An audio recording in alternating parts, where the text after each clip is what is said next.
We can say this is a shocking picture of FBI dereliction of duty and gross incompetence.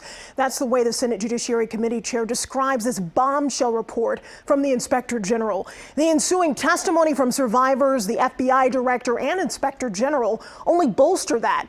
And there's no way to mince words here. The FBI clearly dropped the ball. The Inspector General's scathing report outlines that very clearly, finding that from July 2015, when the FBI first found out about these allegations, to the time that Nassar was arrested, approximately 70 more young victims were allegedly abused.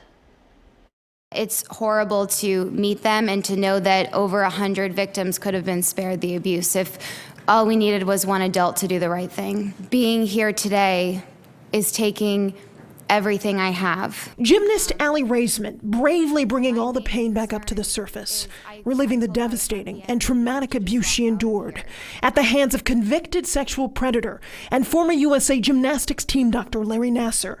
She wants to see systemic changes and understand the full scope of who knew what and when. The FBI and others within both USAG and USOPC knew that Nassar molested children and did nothing to restrict his access. It was like serving innocent children up to a pedophile on a silver platter.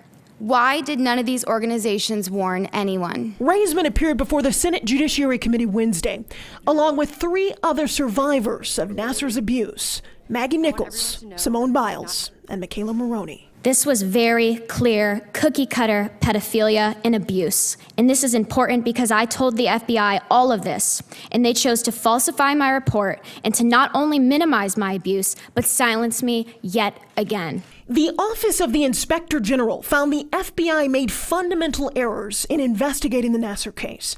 The allegations were reported to the agency's Indianapolis field office in 2015, but they failed to adequately follow up, not interviewing key witnesses quickly, failing to properly document statements and store evidence, and the agency didn't pass on what they knew to state and local authorities quickly enough, among other serious shortcomings. One senior FBI official went so far as to seek a job with USA Gymnastics CEO at the same time he was overseeing the FBI's failed investigative effort.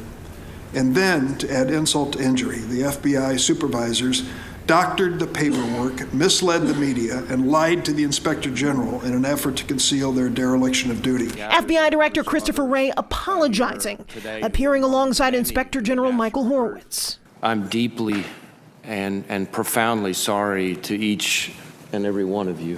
One of the damning findings here is the lack of record keeping that was occurring in 2015 that was only documented or attempted to be documented in 2017 and then done falsely. I don't want another young gymnast, Olympic athlete, or any individual to experience the horror that I and hundreds of others have endured before, during, and continuing to this day in the wake of the Larry Nassar abuse. For many hundreds of survivors of Larry Nassar, this hearing is one of our last opportunities to get justice. Amazing testimony. Director Wray said the FBI adopted new training protocols and procedures in the wake of the Inspector General's report and made some significant changes. Senators grilled Wray on what else is being done here. Wray said that when he got the report, he made sure that the supervisory special agent at Indianapolis was no longer able to perform those duties.